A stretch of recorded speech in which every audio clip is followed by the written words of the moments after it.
दोस्तों आज का रेसिपी होने वाला है बहुत ही ज़बरदस्त और टेस्टी, बनेगा एकदम झटपट और पैन में ही। ये है मैंगो स्विस रोल। इसके लिए हमने 2 एग्स को बीट करना है शुगर के साथ। शुगर हम 2 से 3 बैचेस में डालेंगे, इकट्ठे नहीं डालेंगे। इसे आप इलेक्ट्रिक बीटर से भी बीट कर सकते हैं। इसे 10 से 12 मिनट में अच्छे से ये फ्लफ़ी हो जाएगा। फिर हम इसमें डालेंगे मैंगो पल्प और इसे सिर्फ हम फोल्ड करेंगे। साथ में ऑप्शनल इंग्रेडिएंट है मैंगो एसेंस एंड साथ में कलर। इसे सिर्फ फोल्ड करेंगे हम बीट करने के बाद बिल्कुल।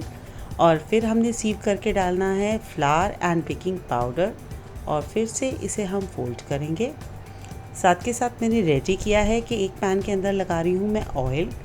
इसमें हम अपना रोल का स्विस रोल का बैटर डाल के साथ में ऊपर से ढक के 8 से 10 मिनट पकाएंगे सिम सेक पे एकदम। फिर इसे चेक करेंगे टूथपिक से, देखिए कितना नीट निकला है बाहर।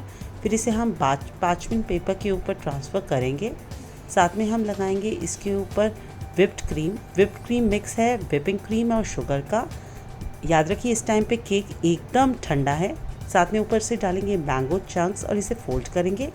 ऊपर से अच्छे से टाइट करने के लिए मैं क्लिंग रैप से भी रैप करूँगी और इसे हम रेफ्रिजरेट करेंगे कम से कम 20 से 25 मिनट और इसे रिक्वायर्ड शेप्स में काट लेंगे। इसे ऊपर से सजा के सर्व करेंगे हम पाउडर्ड शुगर से। फ्रेंड्स, अगर आपको मेरा आज का वीडियो देख के पसंद आया हो तो प्लीज़ लाइक और शेयर कीजिएगा, कमेंट कीजिएगा कैसा लगा वीडियो, सब्सक्राइब कीजिएगा मेरे चैनल को और बेल आइकन पे भी ज़रूर क्लिक कीजिएगा।